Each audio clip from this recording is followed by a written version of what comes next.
Asked if the Minister had received any advice. No.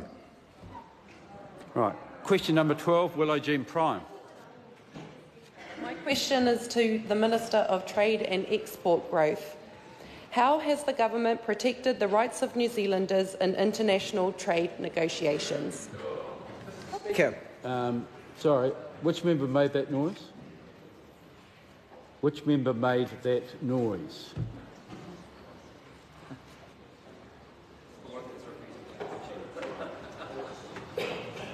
It's sort of a guffaw type noise.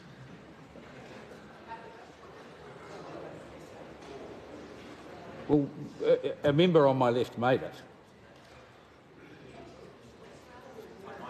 Yeah, right, well, that's another... Sorry? Well, let me rule first, and then you might want to take a point of order. That is another question from the National Party, and I must say that given the time that it was taken for the member to own up, I was tempted to make it a more serious punishment. Is there a further point of order? Yeah, I suppose the issue is, Mr Speaker, that one man's guffaw may simply be a ahem, and it's very difficult to know who had caused that. We do know... No, the member will resume his seat. I've pleaded guilty to being slightly deaf from the left ear, and if it was a quiet I wouldn't have heard it. The Honourable David Parker. Point of order, sir. A point of order, the Honourable David Parker. Sir, given the time delay because of that point of order, for listeners it would be helpful, I suggest, for the question to be asked again. I think people could stay with it. I'm sure the member could include it as an answer. He's nimble enough to get the facts in. Sir, the new government believes that if you've got the right to live in New Zealand, you've got the right to buy a home here. But that overseas wealthy people should not be able to outbid New Zealanders for our homes. Sir, the new government will be bringing legislation before this House to ban foreign buyers of existing New Zealand homes. If done swiftly, sir, our ban on foreign house buyers is fully compatible with the Korean Free Trade Agreement, fully compatible with the China Free Trade Agreement and the renegotiated... A point of order, the Honourable Simon. I think, Mr Speaker, you've rightly pulled people up on the length of the answers today and some of the questions. In fact, this is turning into a speech, I would suggest. Well, I think it's an enthusiastic reply, but I think the Minister might just have at long last got to answering the question. Thank you, Mr Speaker. If done swiftly, our ban on foreign buyers is fully compatible with the Korean Free Trade Agreement, the China Free Trade Agreement and the renegotiated comprehensive and progressive TPP. New Zealanders were at risk of losing that right to ban foreign buyers under the process that the last government had set forth. Speaker supplementary. What gains has he made for New Zealanders on the CPTPP?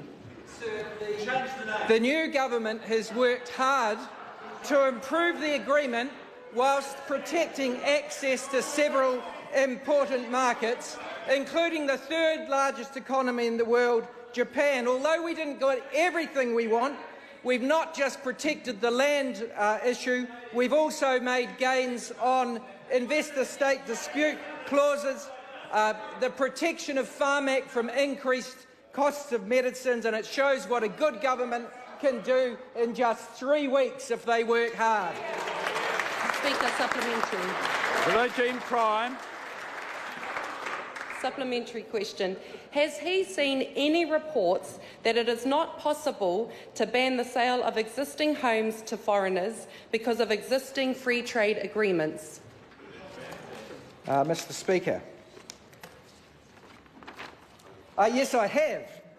Sir, I have seen, for example, the report that says a ban on foreign buyers would rip up trade deals and cost thousands of jobs that New Zealand relies upon. That a ban would cut across a range of existing free trade agreements like Australia and Korea and cause difficulty with China. Sir, this has proven to be wholly incorrect. Of course, sir, those comments came from the National Party and were wrong. The Honourable Todd McClay. Thank you, Mr Speaker. Can the member tell the House that when the Prime Minister has claimed to have made significant changes over just 3 weeks to a 5,000-page agreement, the TPP, with just 2 pages of amendments, how many of these changes were discussed or agreed by officials or ministers in the 6 TPP meetings held in Chile, Australia, Japan, Canada, Vietnam, and since March of this year? Mr Speaker, the minister is wrong. The member and former minister is wrong that there are just 2 pages of amendments. Sir, it is true that some of the amendments to the CPTPP were negotiated by officials and ministers, including that minister, before the recent round. It is also true that it is the efforts of this government that have further narrowed the effect of ISDS clauses, including further bilateral agreements with other countries, the total effect of which is that of the foreign direct investment coming into New Zealand from TPP 11 countries, more than 80% of that foreign direct investment is no longer covered by ISDS clauses. Before I call a member, I am granting the National Party a further supplementary question because of an interjection from Tracy Martin during the last one. Thank you, Mr Speaker.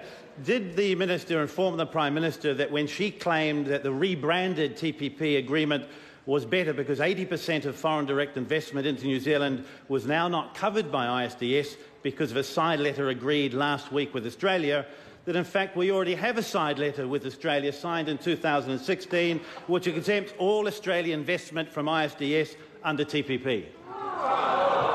Mr Speaker, the Minister is referring to the side letter in respect of the former TPP agreement, not the current one. Sir, I am advised, sir, that a new side agreement was required because this is a new and better agreement, sir. Secondly, sir, other side letters have been sought with a range of other countries and they are in play, and it is something that the gormless former government didn't even try to achieve. Point of order.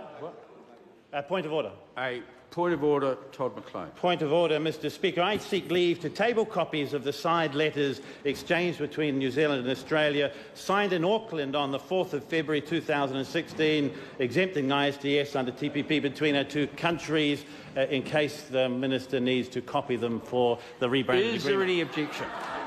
There appears to be none. They may be tabled. That concludes. No, I think I'm informed that the one you just had was your last one.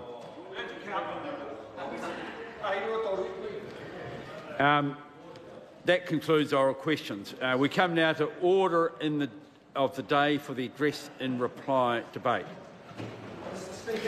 Interrupted debate on the address in reply and the amendment proposed to it. The Honourable David Parker. Mr Speaker,